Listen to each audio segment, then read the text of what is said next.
سیدنا عمر فاروق، میرے نبی پاک علیہ السلام نے فرمایا فرشتے 950 سال میرے عمر کی شان بیان کریں تو ختم نہیں ہو سکتا۔ اتنا بڑا شخص عمر فاروق، اتنا بڑا آدمی۔ ایک دن اعلان کیا عمر فاروق نے، لوگوں مسجد میں آؤ، بات کرنی ہے، امیر المومنین کا پیغام ہے، سارے مسجد میں آ جائے۔ کھچا کھچ مسجد نبی صحابہ سے بھر گئی، اور ایسا جب اعلان ہوتا تھا تو صحابہ دوڑ کے آتے تھے، شاید کو جنگ ہے،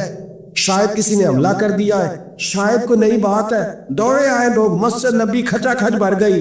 سیدنا فاروق اعظم رضی اللہ تعالیٰ عنہ ممبر پہ بیٹھتے، حضرت عبد الرحمن ابن عوف رضی اللہ تعالیٰ عنہ فرماتے کہ صحابہ تجسس کے دیکھ رہے کہ پتہ نہیں کسی طرف سے پیغام نہیں آ گیا، کوئی کہاں پر حملہ نہیں کرنے لگا، اللہ جانے کیا ہوا ہے، بڑی پریشانی ہے۔ عمر بیٹھے، اللہ کی حمد کی، نبی پاک صلی اللہ علیہ وسلم پر درود پڑھا، اور پھر عمر فاروق بولے، فرمانے لگے میں جب مکے میں رہتا تھا نا تو کبھی گھر میں قحط آ جاتا تھا،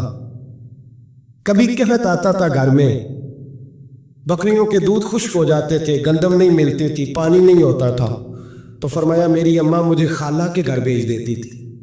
قبیلہ بنو مخزوم، اس قبیلے میں میری خالہ کی شادی ہوئی تھی تو وہ مالدار لوگ تھے، ان کے پاس زیادہ بکریاں، زیادہ اونٹ، زیادہ گائے، زیادہ کھیت تھے۔ حضرت عمر فاروق فرمانے لگے میں ان کے گھر جاتا تو میرے خالو سمجھ جاتے کہ عمر کو اس لیے بھیجا گیا ہے کہ قحط آ گیا ہے، فرماتے ہیں وہ مجھے سویرے بکریاں چرانے لے جاتے، شام تک میں ان کی بکریاں چراتا۔ امیر المومنین عمر، ایک طرف مسئلہ یہ ہے کہ کیسر و کسرا کی دیواریں ہل رہی ہیں عمر کے نعروں سے، اور ادھر عمر ممبر پہ بیٹھ کے خطبے دے رہے، فرماتے میں بکریاں چراتا، شام تک خالہ کے گھر جا کے مزدوری کرتا، اور فرماتے شام ہوتی تو ایک مٹھی کشمش مجھے دیتے وہ، اور فرماتے میں بڑے قد والا تھا، ایک مٹھی کشمش ملتی ہے، کبھی ایک مٹھی کھجورے، میں شام کو کھا کے سو جاتا۔ کئی مہینے یوں ہی گزرتے تو میری اماں کا پیغام آتا کہ علاج صحیح ہو گئے، میرے بیٹے کو بھیج دو۔ یہ بات کہی، حضرت عمر رونے لگے،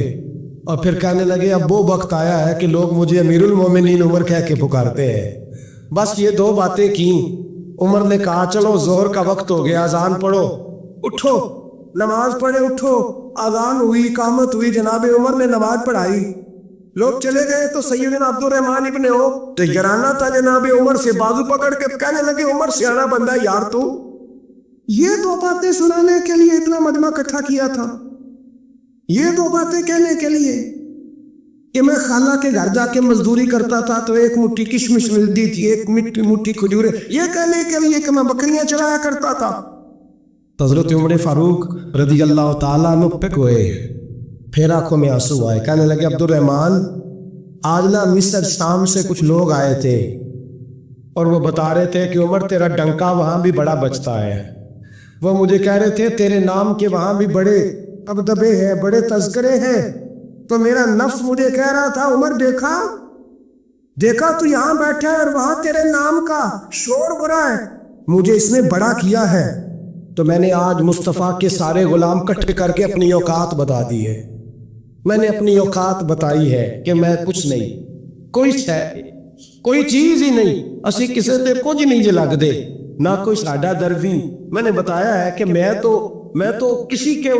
بکریاں چرا کے ایک مٹھی کشمش لے کے گزارا کیا کرتا تھا، مجھے میرے کچھ ساتھی نہ لے گئے گجرا والا، سردیوں کے موسم میں مجھے کہنے لگے سویٹر پسند کر لے اپنی مرضی کا، میں نے کہا یار مجھے تو وہی مزہ آتا ہے جو میری اماں کروشیے سے بنایا کہتی، وہ پہلے ابا پہنتے تھے، پھر وہی سویٹر بڑا بھائی پہنتا تھا، پھر ہمارے کھاتے میں آ گیا، اور پھر اس کی تعریفیں ہوتی تھی غربت چھپانے کے لیے، اس کی تعریفیں ہوتی تھی بڑی محنت سے بنایا، جی کیا بات ہے، بڑا کرم ہے، تو اب چھوٹے بھائی کو دے دیا جائے، ہم نے کہا وہی زمانہ دیکھا ہے، وہی رنگ دیکھا ہوا ہے، اور اس پر فخر ہے۔ اب تو لوگ جب کچھ ہو جاتا ہے نا، دو چار لوگ جاننے لگتے ہیں تو لوگ فٹافٹ دعویٰ کر دیتے ہیں خاندانی رئیس اعظم ہو، بڑی بات ہے، ایسی کوئی بات نہیں، جس کو اپنا آپ یاد رہتا ہے اسے خدا بھی یاد رہتا ہے، اسے اپنا آپ یاد رہتا ہے اسے رسول اللہ بھی یاد رہتے ہیں، اسے اپنا آپ یاد رہتا ہے اس کی نظر میں دوسرے لوگ بھی کچھ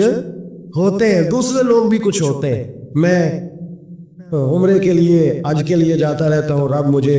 اپنے فضل سے بلا لیتا ہے. تو میں ایئرپورٹ سے نیچے اترا تو ایک صاحب میرے جاننے والے تھے, دوڑ کے آئے اور مجھے کہنے لگے کیا بات ہے,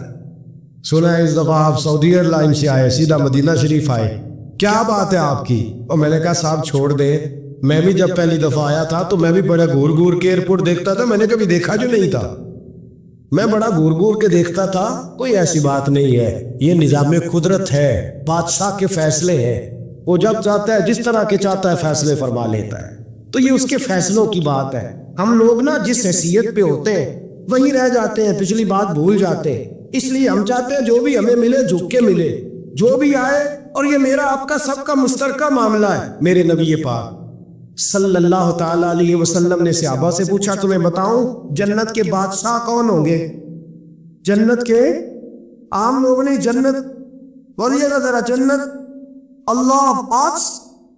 جنت میں تو جانا بڑی بات ہے حضور, جنت کا بھی بادشاہ ابن ماجہ میں لفظ ہے, تمہیں پتہ ہے جنت کے بادشاہ کون ہوں گے؟ اور میرے مصطفیٰ کریم صلی اللہ تعالی علیہ وسلم کے غلاموں نے کہا حضور ہمیں نہیں پتا. تو حضور نے فرمایا جنت کے بادشاہ وہ لوگ ہوں گے جنہیں دنیا میں کوئی بھی نہیں جانتا تھا, جن کے کپڑے سادے ہوتے تھے, جو غریب لوگ ہوتے, جو سفارش کرتے تھے تو ان کی قبول کوئی نہیں کرتا تھا, جو کسی کے ساتھ جاتے تھے تو ان کو مانتا کوئی نہیں, وہ جنت کے بادشاہ ہوں گے, بادشاہ.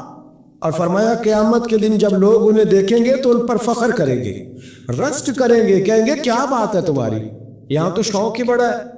غریبوں نے بھی پوسٹر بنائے ہوئے ہیں, ڈاکو لٹیروں چوروں کی تصویروں کے ساتھ لگوائے ہوئے, اپنے آپ کو بڑا کرنے کے لیے. آج ہی اختیار کرے,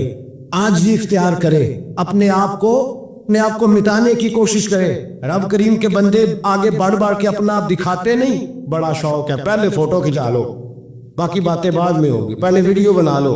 باقی کچھ اور بعد میں ہو, پہلے. اب تو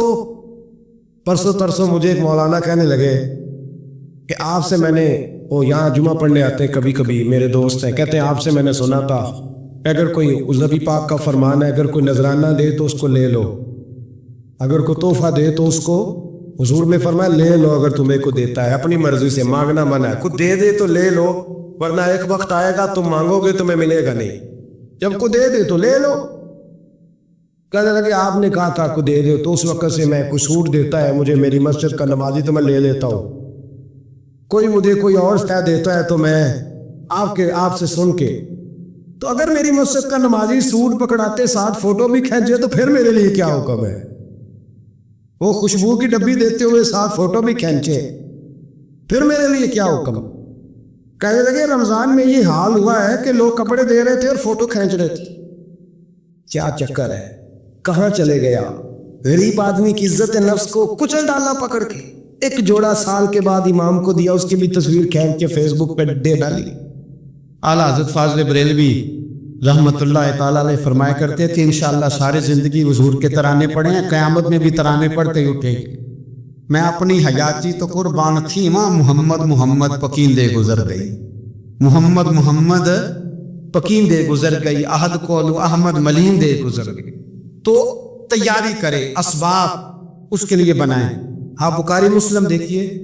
حضرت سیدنا ابو بکر صدیق رضی اللہ تعالیٰ عنہ فرمانے لگے کہ جب ہم غار ثور میں تھے تو کافر جو تھے نا وہ بالکل غار کے قریب آ گئے. جن لوگوں نے غار ثور دیکھی ہوئی ہے وہ جانتے ہیں کہ اس جانب وہ سوراخ ہے غار ثور کا جہاں تک کافر آن پہنچے تھے. تو فرماتے ہیں کہ کافر بالکل قریب آ گئے. اب پوزیشن یہ بن گئی کہ ان کے پیر ہمیں نظر آنے لگے, بالکل سامنے کھڑے ہیں, وہ تلاش کرتے کرتے آ گئے. حضرت ابوبکر صدیق رضی اللہ تعالیٰ عنہ فرماتے ہیں میں نے بڑی پریشانی کے عالم میں عرض کی یا رسول اللہ صلی اللہ علیہ وسلم, اگر انہوں نے اپنے پیروں کی طرف دیکھا تو ہمیں پکڑ لیں گے, اگر انہوں نے اپنے پیر دیکھے تو وہ ہمیں چھوڑیں گے نہیں, پکڑ لیں گے. تو نبی پاک صلی اللہ تعالیٰ علیہ وسلم کا میں نے چہرہ دیکھا تو حضور کے چہرے پر پورا اطمینان تھا. میں نے بڑی پریشانی کے عالم میں عرض کی حضور وہ گرفتار کرنے والے پہنچ گئے, بالکل یعنی بالکل ہی پہنچ گئے حضور, یہ پیر آ گئے ان کے. یا رسول اللہ صلی اللہ علیہ وسلم اگر انہوں نے نیچے دیکھا تو ہمیں گرفتار کر لیں گے. قربان جاؤں مدینے والے محبوب کے توکل پر نبی کریم نے ایک جملہ کہا, حضور بڑے اطمینان سے فرمانے لگے ابو بکر ان دو بندوں کے بارے میں تیرا کیا خیال ہے جن کے ساتھ تیسرا ان کا رب ہوا کرتا ہے؟ جن کے ساتھ تیسرا ان کا رب ہو تو ان کے بارے میں تیرا کیا خیال ہے؟ ان اللہ معانا، فرمایا بے شک اللہ ہمارے ساتھ ہے۔ تو اللہ کی ذات پر توکل، بھروسہ، اس کے فضل